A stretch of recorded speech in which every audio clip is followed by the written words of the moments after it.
ఒక లైఫ్ చూసేది ఉంటుంది కదా సార్. ఒక 17, ఒక 16, 17 టైంలో 15 నుంచి 17 వరకు ఒక లైఫ్ చూస్తాం కదా. ఒక డిసిప్లిన్ అంటే బాడీ రెడీ చేసేస్తుంది. నువ్వు ఎంత గొప్పడవు, ఎంత ఏమవుతావో తెలియదు, కానీ ఒక 18 గంటలు పని చేయడానికి రెడీ అవ్వు అని చెప్పేసి తెలియకుండా బాడీ రెడీ అవుతుంది ఒక 18 గంటలు పని చేయడానికి. అలాగా ఒక ఇంటర్మీడియట్ ఆ జర్నీ దాంట్లోనే ఆ మెమరీస్ బిల్డ్ చేసుకోవటం కానీ, ఫ్రెండ్స్ రావటం కానీ, ఇది మెయిన్. ఇందుకనే చదవాలి ఇంటర్మీడియట్ అని చెప్పింది సార్. అది ఓకే, ఇర్రెస్పెక్టివ్ ఆఫ్ డెఫినెట్గా అండి. నువ్వు 4 గోళ్ల మధ్య పొద్దాకల చదువు అనే దానికన్నా కూడా డెఫినెట్గా అది మాత్రం నిజం. కాలేజ్ లైఫ్ అనేది మళ్ళీ రాదు. ఈ సిరీస్ మీద ప్రజల్లో మీకు ఎటువంటి స్పందన రావచ్చు అని మీరు అనుకుంటున్నారు? సహజంగా ఒక డైరెక్టర్, ఓకే, ఈవెన్ దో మీరు ప్రొడక్షన్ అయినా కూడా ఒక డైరెక్టర్ ఒక ఎక్స్పెక్టేషన్ ఉంటుంది నిజంగా ప్రజల నుంచి ఎలాంటిది రావచ్చు అని. 2 ఉంటాయండి. ఒకటి బయటికి చెప్పేది, అంటే ఓవరాల్గా ఒక మాట అంటాం సహజంగా. సబ్ కాన్షియస్లో చెప్పకుండా ఒకటి ఉంటుంది, ఇలా కూడా జరగవచ్చు అని. అలాంటిది ఏమన్నా మీకు? అదే సార్, ఆ ప్రెషర్ తగ్గించే విషయమే సార్. ఫస్ట్ ఆఫ్ ఆల్ అంటే ఒకటి ఏంటంటే, మనకి సిరీస్లో ఎక్కడ వాళ్ళ పేరెంట్స్ పిల్లలు ఇబ్బంది పడుతున్నారని తెలుసుకోరు, వీళ్ళు కూడా వీళ్ళంత ప్రెషర్కి లోనవుతున్నారని గురవరు.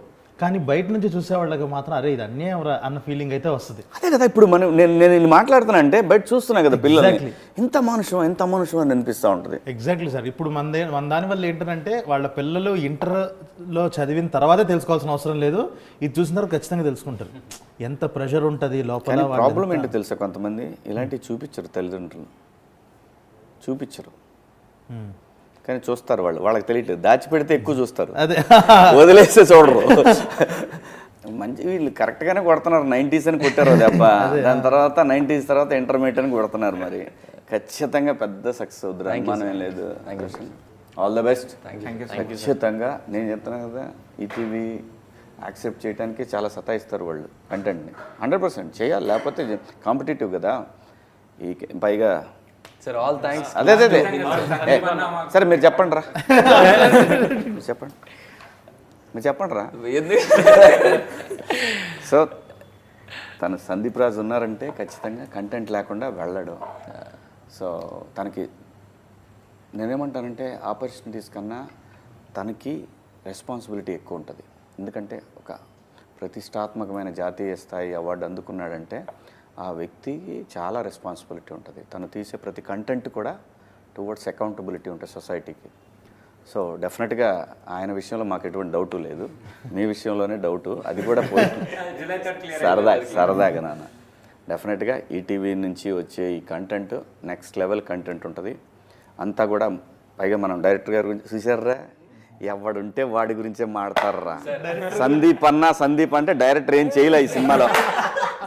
ఏమండి డైరెక్టర్ గారు, ఈ ఎయిర్నా బిడ్డలు ఏంటి చూశారు కదా మీరు, డైరెక్టర్ గురించి ఒక్క మాట చెప్పలా వీళ్ళు.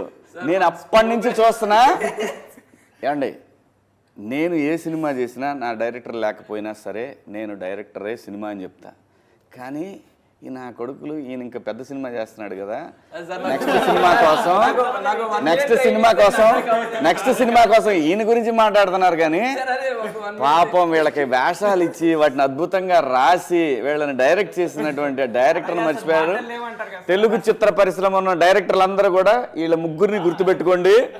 వీళ్ళని మాత్రం నమ్మద్దు. ఎయిర్ బ్యాచ్ ఇది గాలి బ్యాచ్ ఇది. వీళ్ళందరినీ గుర్తుపెట్టి, ముఖ్యంగా ఈ ఎయిర్ డైరెక్టర్ గారు, ఆయన ఎక్కడ ఉన్నారు రాలేదు, జోసఫ్ గారు చూడండి ఎంత దుర్మార్గులు.